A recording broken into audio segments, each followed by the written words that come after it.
Welcome back, everybody. Derek Sue, your East Oakland advocate. Well, this is May, and it's 5 months down the road since Mayor Sheng Tao took the reins. And what has she actually done in this time frame? Nothing, because she's been busy chasing fires.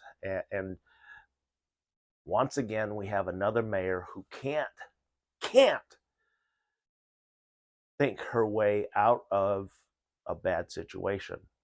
Mayor Libby Schaaf didn't have the vision, didn't have foresight to help Oakland. In fact, she made Oakland a worse place than when she first took office. And now we have another mayor who has no idea what she's doing. We've had from the time she took office, we have been under a ransomware. This entire city of Oakland has been held hostage. And we've lost millions of dollars in revenue because of this ransomware, because the city can't collect taxes, it can't collect the tickets. There were so many things that the city couldn't do. It was amazing. And like Mayor Schaaf, she had the ghost ship fire shortly into her tenure. And then also she had the fraternity club, also known as the Oakland Police Department, which was having a lot of issues when Libby took office, and she has literally done nothing to resolve the issue. And here we are in a new mayorship and without a police chief again. And so Mayor Tao has made substantial mistakes from the beginning. She fired the homeless administrator that takes care of homeless issues for the city of Oakland. And that was back on January 17th, shortly after she took office. Shortly after that, she fired Mayor Laurent Armstrong, who was very well liked and very popular over some very minor details. And she has not fought for getting rid of this federal oversight issue or person, which I would have done if I had been elected. That would have been the first thing that I would have attacked. Get rid of his sorry old ass. And he's been here too long, collecting too many millions. He's got a retirement on the city of Oakland taxpayers. And for years, he's been declaring all sorts of things. And so I would have brought in a whole different oversight committee, which would have been approved by the courts, because right now we have a bunch of dummies who are running the city, in charge of the city, and the city council is no better than the mayor's office. We got a bunch of dummies there too who don't know what they're doing. And my cousin Bruce and we both talked about the politics of Oakland, and we both are in agreement that Mayor Sheng Tao is an embarrassment, not only to the city of Oakland, but for the Asian community in itself, because she's done nothing, and she's going to end up being another Jean Quan, a one and done. Is what I see, because she's not getting the job done here.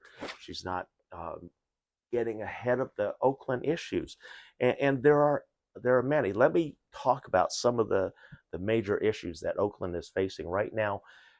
Oakland is over $4 billion in debt. $4 billion in debt. Before COVID, city of Oakland was $2.2 billion in debt pre-COVID. And so that we just about doubled that in 3 years. That's pretty bad. And then, not on top of that, is that uh, there's a projected $380 million budget shortfall for the 2-year period right now that we're in. And Sheng Tao promised to get more police officers on the street and get the police officer numbers up. We need them up around 800 and not 716 where we are right now. And this is why we have rampant crime. And Mayor Sheng Tao should be tapping into other resources, state resources, county resources, having Alameda County deputy sheriffs assist with more assistance, I should say, because they are assisting right now. They're not saying it, but I've already met many of the Alameda County Sheriff deputies that are working East Oakland at night, and then also some of the other officers, CHP officers, that are also working at night. But yet Sheng Tao is not asking for those resources to help Oakland deal with the crime, the sideshows, and a lot of the other issues. And then we need a new police chief. What can I say? She fired Laurent Armstrong. I know she's saying, well, we're looking for a new police chief and it takes time. Well, you shouldn't have fired him to begin with, because that was pretty weak to fire Laurent Armstrong on. And then not to fight for getting rid of that federal oversight person, get rid of him. And then City of Oakland has been running without a city manager right now. So there's another reason why the city is in deep turmoil, because we don't have a city manager. Then we don't have a homeless administrator. Because if you remember, back at the top of the year, January 17th, Sheng Tao, right after she took office, fired the homeless administrator. And then the fire chief retired. So these are open, major positions that are open that need to be filled quickly. And the police are not dealing with the out of control, rampant crime. They're getting some of the criminals, but they're not getting a majority of them, which would stop the crimes here in Oakland. And I would have dealt with that, and it would have stopped. Believe me, it would have stopped. So,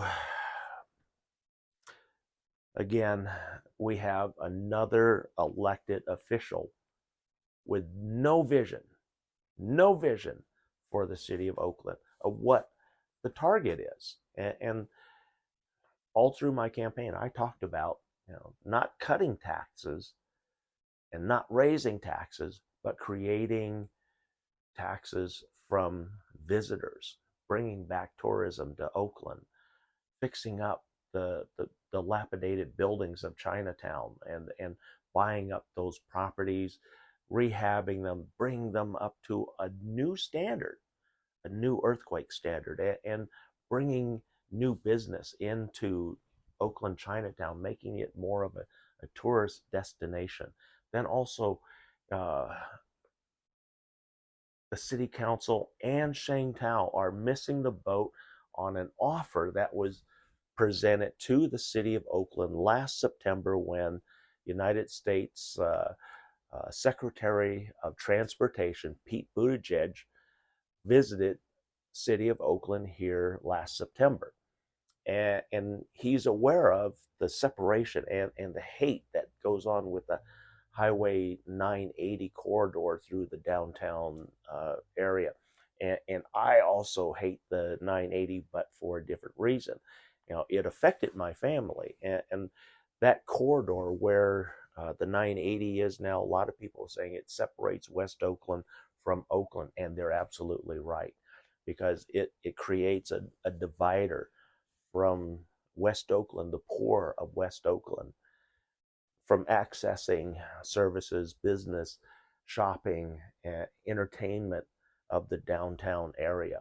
And there was a neighborhood there because my grandparents on my father's side lived where Highway 980 is right now.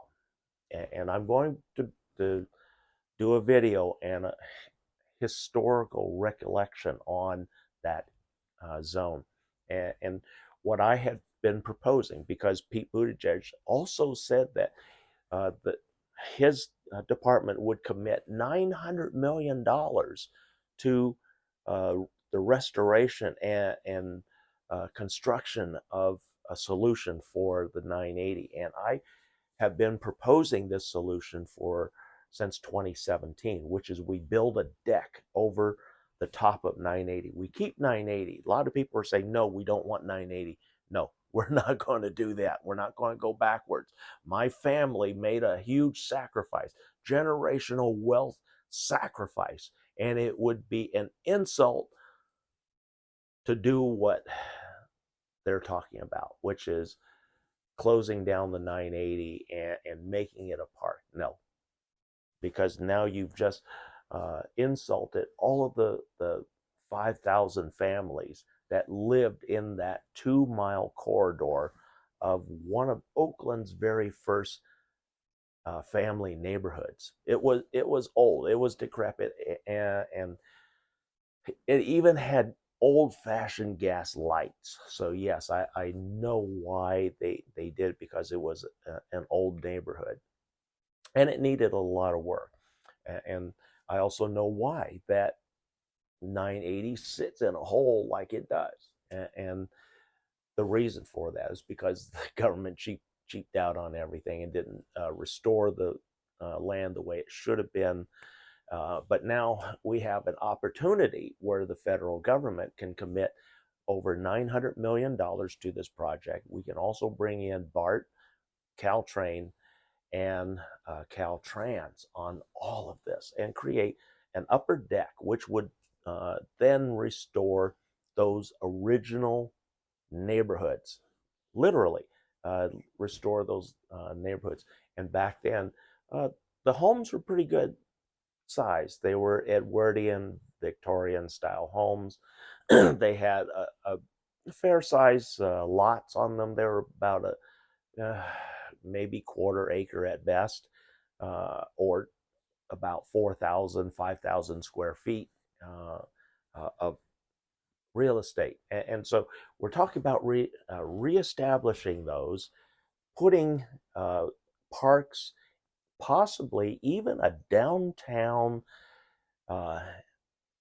NBA approved stadium down there that could also not only bring back a men's basketball, but also would put the women's basketball, the WNBA Stadium, right downtown. This would increase the population, because we have a lot of empty housing units there in Oakland. We just have to find a way to make them more affordable. We need also to create attractions that will support our downtown and our Chinatown, our uptown businesses, our Rockridge, all of those. And this could do that. And putting, restoring that community property to stay as a community asset, and have homes, real affordable homes. We're talking about micro homes. We're not talking about tiny homes. I gave up on tiny homes a year ago because that can't be fixed. The micro homes now, if you look back in history during right after World War II, a lot of people were coming back. Homes needed to be built.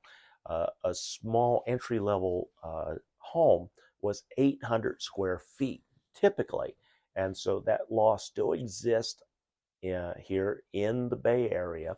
But I'm talking about a micro home. A micro home is a little bit smaller. We're talking 600 square feet as the starting point, but with a 1-bedroom, bathroom, full bathroom, kitchen, and a living room.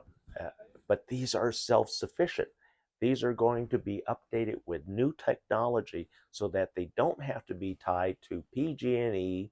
The only legal matter that has to be complied, which is water ingress and egress. So that's the only mandatory condition and regulation for these micro communities. And this micro community, like I said, doesn't need PG&E to be hooked up, and these are all going to be off-grid micro communities, micro homes, and typically these micro homes, because they're on a community land trust, an Oakland community land trust, which would be overseen by the department here in Oakland. We get rid of all these third-party oversight agencies, the intervention agencies.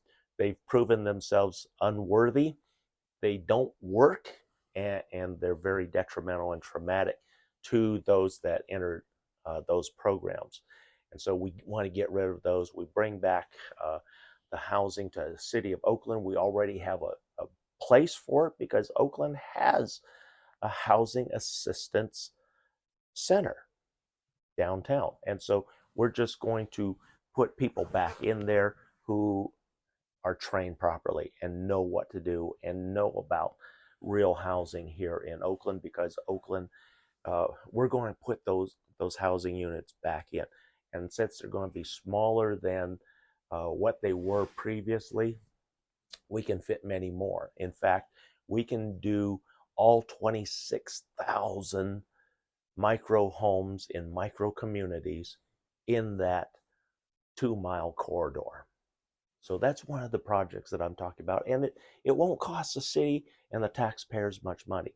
And if we're able to put a stadium on there, that can help fund community benefits for the area, schools, parks, and what other services that are needed. Also, I've been talking about doing something out in Oakland's Middle Harbor, because that's been a big wasted site there. That's a great opportunity to build a deck again over the water. We don't fill in the water, we build over it, like what's across the bay at Cisco Park, Cisco Park, I think it is, for the Giants, because that's built on a huge deck, and that's what could be done here in Oakland, in Oakland's Middle Harbor. And some people are saying, well, there's an ingress, egress for cars. Well, that same situation exists at Howard Terminal. So while Oakland Middle Harbor is easier, it still is going to be challenging. And so, but we can give them that waterfront ballpark, restore the waterfront, bring in incredible amounts of tax revenue that can be generated through this new project. These are things that the new mayor has to have vision on to create new revenues for the city, rather than chasing fires, which is all she's done right now. And the last administration, that's all she did was chase fires. And so we need to get a visionary in power, in seat, and on the city council to change things around. Otherwise, all we're doing is chasing fires. And that's one of the things that we know doesn't work, being reactive rather than proactive. And we haven't had a leader that has been proactive since Jerry Brown. Jerry Brown was the only proactive leader that we've had recently, and he was a real negative for the city of Oakland. But again, Oakland needs to take part in these opportunities that have been presented by the United States government. And this is part of the Build Back Better policy. $900 million was committed, has been thrown out there on the table by Pete Buttigieg to do exactly what I'm talking about. And that's pretty close to what we need. And then we can also include a new BART station downtown, which could be right next door to a new WNBA Stadium, which would increase revenues and interest in downtown, uptown, Chinatown, all of these areas of the downtown Oakland corridor, and also with West Oakland. So there's a lot of benefits with building these two projects. But we first have to get rid of people who don't know what they're doing, like Mayor Shane Tao, like most of the city council. You know, they don't know what they're doing. They don't have a vision for the city. They don't know how to solve the problems, because if we've given them since 2000, and the problems just get worse year after year. The budget is really horrible now, because like I said, pre-COVID we were $2.2 billion in the red, and now here 2023 we are over $4.7 billion in the red here in Oakland. So we're essentially a bankrupt city right now. And rather than trying to cut budgets, which I understand we have to do immediately, but you have to put in place a vision, something that is going to bring and generate revenue, generate interest into the city of Oakland. Thanks for joining me today. We'll be right back.